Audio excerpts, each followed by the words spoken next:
Indo British advanced pain clinic నొప్పి మాయం surgery దూరం ఫర్ అపాయింట్మెంట్స్ 9155515563.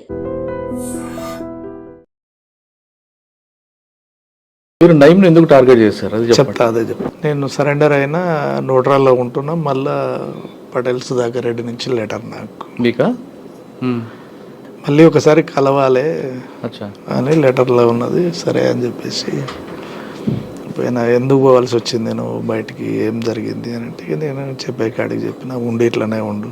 మొదటి నుంచి మళ్ళీ నేను ఎట్లా అని అంటే లేదు నీ స్థానం నీకే ఉంటుంది, అట్లా ఏం లేదు, వేరే కాయ పంపిద్దాం అట్లా అని అంటే నేనుండి సాధ్యం కాదన్నా అని చెప్పేసాను. అప్పటికి కొన్ని ఉండే మా మధ్యన, ఇక అవన్నీ డిస్కషన్ చేసుకొని తర్వాత బయటికి వెళ్ళినప్పుడు ఏమన్నా అవకాశం ఉంటే కొంచెం సహకరించగలుగుతావా బయట అని అంటే, నీకు మధ్యన నాకు మధ్యన అయితేనే చేయగలుగుతా, లేకపోతే నేను చేయలేను అనేటువంటిది క్లారిటీగా చెప్పేసిన. చర్చలు వచ్చినాయి అదే టైంలో. చర్చలలో ఇక పూర్తిగా ఏపీటీ పెట్టిండు, అపారవన్న ఈయన కలిసి మాట్లాడారు నాతో. ఏంటిది పలానా నయంను కొట్టాలి. దాంట్లో చర్చల సమయంలోనే పార్టీ ఆయన మీద దృష్టి పెట్టింది. అప్పటికే ఉన్నది కొట్టాలనేటువంటిది, కానీ దొరకట్లేడు అనేటువంటిది ఒకటి బాగా ఉన్నది. ఎట్లా అనేటువంటిది అంటే అప్పటికే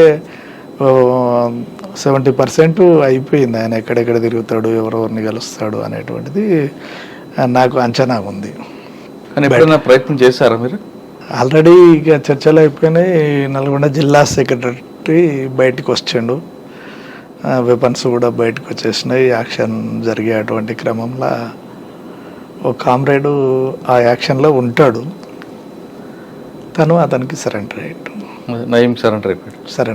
అతను కూడా మాతో పాటు ఉండాలి, సరెండర్ అయిపోయాడు. రవి దొరికిండు, జిల్లా సెక్రటరీ దొరికిండు. మా యాక్షన్ ప్లాన్ ఫెయిల్ అయింది. అంతకంటే ముందు నయం అనేక సార్లు నన్ను మాట్లాడాలని ప్రయత్నం చేసిండు, ఎత్తుకపోవాలని ప్రయత్నం చేసిండు. చేసినప్పటికీ ఆయనకు ఉన్నటువంటిది ఏంటంటే, అంచనా ఏంటంటే, వీడు పటేల్ సుధాకర్ రెడ్డి సూర్యం గార్డు చేసిండు కాబట్టి ఈయన దగ్గర మనం పెట్టుకున్నాం అనుకో ఎప్పటికైనా ప్రమాదం అనేటువంటిది ఒకటి తెలుసు ఆయనకు. ఇక ఆఫీసర్స్ చెప్పిందా తనకు ఉన్నటువంటి అంచనా ఏందో కానీ మొత్తం మీద అయితే ఆపుకుండు, రమ్మన్నాడు. నేను రాననేటువంటిది ఆఫీసర్స్ తోటి కూడా మాట్లాడిచ్చిండు. వినలేదు, పూర్తిగా వినలేదు. తర్వాత ఇది అయిపోయిన తర్వాత, రవి చనిపోయిన తర్వాత కొంతకాలానికే మళ్ళీ 2006లో ఆత్మకూరు పోలీస్ స్టేషన్ బ్లాస్ట్ అయింది. దాంట్లో నా పేరు వచ్చేసింది, నేను దళానికి గెలుస్తున్నా అనేటువంటిది. జిల్లా కమిటీలో లెటర్లు పంపిస్తుర్రు అని. దాంట్లో ఏమైందంటే ఆత్మకూరు ఇన్సిడెంట్ అయిన తర్వాత ఆత్మకూరు పోలీసుని ఎందుకని టార్గెట్ చేశారు? మాధవ్ ఎన్కౌంటర్ నిరసనగా. ఓకే, దాని రిటాలియేషన్. దాంట్లో ఏం దొరికాయి, వెపన్స్ దొరికినాయి. కూరగాయల బండి తోసుకుంటూ వచ్చి చేస్తారు, అదేనా ఆత్మకూరు పోలీస్ స్టేషన్? అదేం కాదు, నైట్ టైం చేసేసి 6 గంటలకు 7 గంటలకు. ఎవరు ఉన్నారండి? షాన్ పాషా. దాని మీద రైడ్ చేసి ఏం దొరికాయి అందులో? వెపన్స్ ఒక స్టెన్ కార్బన్ దొరికింది, ఒక పిస్టల్ దొరికింది, 2 వెపన్స్ దొరికినాయి. అంతకంటే ముందే స్పెషల్ ఫోర్స్ ఉండి వెళ్ళిపోయింది. ఉన్నది అనేటువంటి దాని మీదనే టార్గెట్ చేసి కొట్టినాం. ఓకే, కానీ అప్పుడు మీకు మీ పేరు రికార్డులోకి వచ్చింది. అప్పటికి చికెన్ గున్యా వచ్చి ఇంటి దగ్గర ఉన్నా నేను, నా కోసం పోలీసు వాళ్ళు తిరుగుతున్నారు. ఇంకా నేను ఏం చేయలేక మళ్ళా శ్రీనివాస్ నాయుడు సార్కి ఫోన్ చేసి, ఏం సార్ ఇట్లా అంటే, మరి నీవు ఉన్నావు అనేటువంటిది అంటారండి. నేను ఎట్లా ఉంటా సార్ అందులో మీరు అని చెప్పేసానన్న.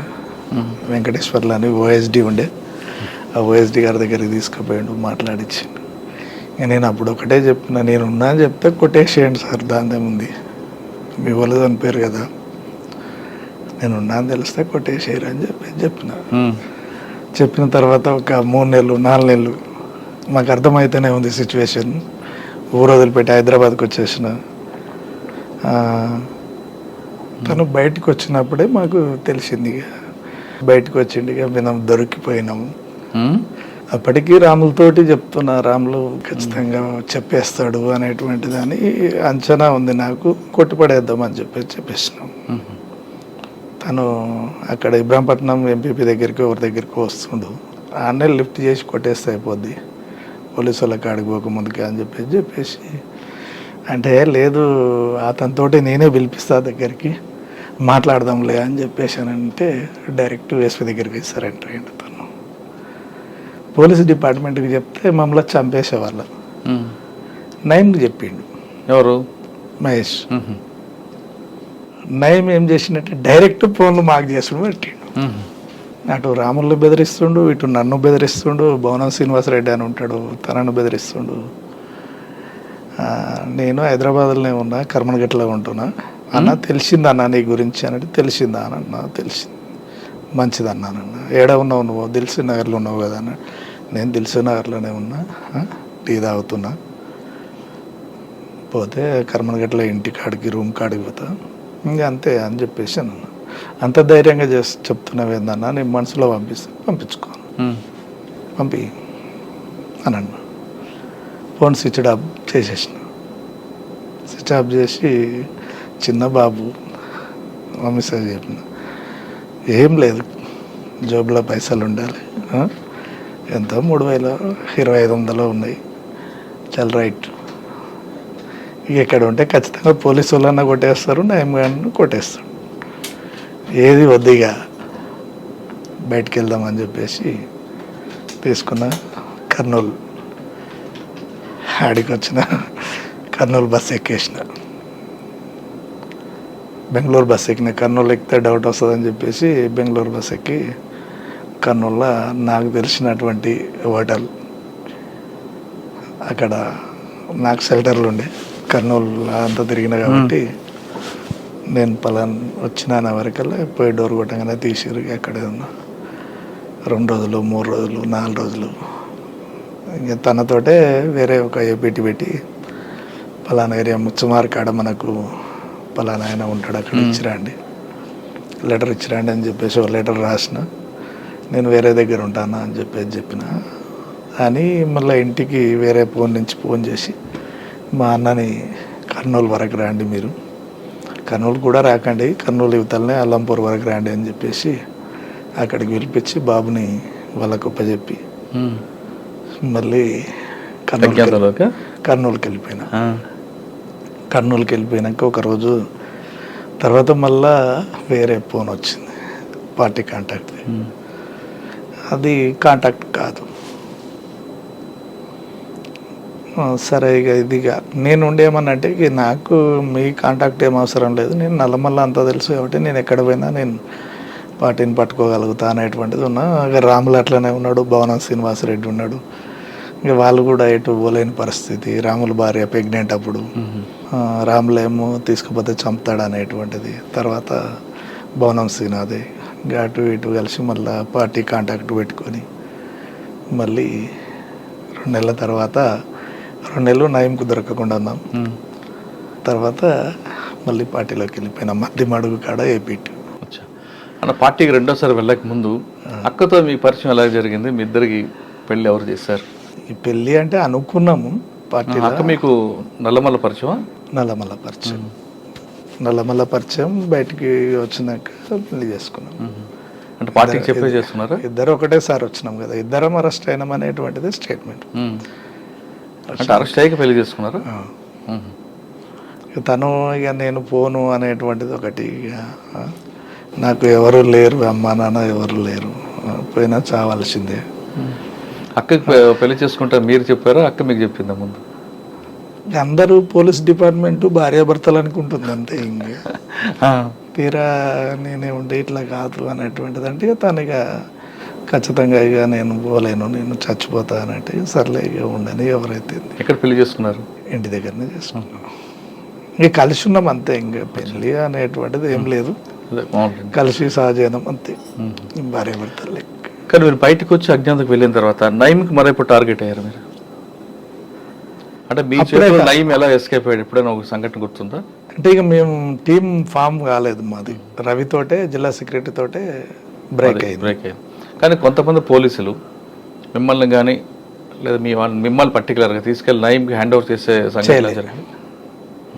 నేను సెకండ్ సరెండర్ అయినప్పుడు ఎస్పీ ఆఫీసర్కే ఫోన్ వచ్చింది, ఎవరో నల్గొండ విజయ్ కుమార్ సార్ ఉన్నాడు. విజయ్ కుమార్ సార్. నేను ఇంకా మీడియా ముందుకు పోలేదు. ఎవరో ఒక ఆఫీసర్ వచ్చి ఇచ్చిండు, నాకు అంత పరిచయం కూడా లేదు. ఫోన్ మీకు ఇచ్చాడు? ఫోన్ మాట్లాడానంటే మాట్లాడమనంటే నేనుండి మాట్లాడినా. అన్న బాగున్నావా అనే వచ్చినావా, ఇంకా ముక్కలు చేస్తానంటే సరే మంచిది చేసుకోండి, చేయండి పర్వాలేదు అనేటువంటిది అని అన్న. తర్వాత మీకు ఎప్పుడు ఎదురుపడలేదా? ఎదురు పడలేదు నాకు. నేను ఇంకోటి ఏంటంటే అనేక సార్లు ఫోన్లు వచ్చినాయి, నేను రెస్పాండ్ ఇవ్వలేదు. మీడియాకు కూడా చెప్పలేదు, నేను మీడియాకు కూడా చెప్పలేదు,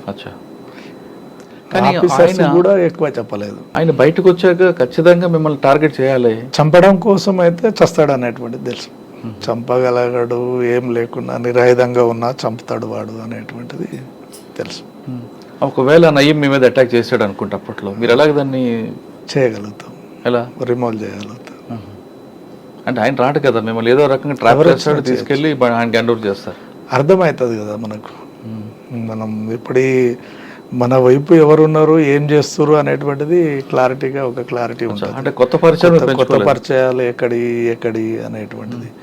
ఇంకోటి దరిదాపు కూడా తనతోటి పరిచయాలు ఉన్నటువంటి వ్యక్తులను కూడా నేను అవాయిడ్ చేసేది. ఓకే.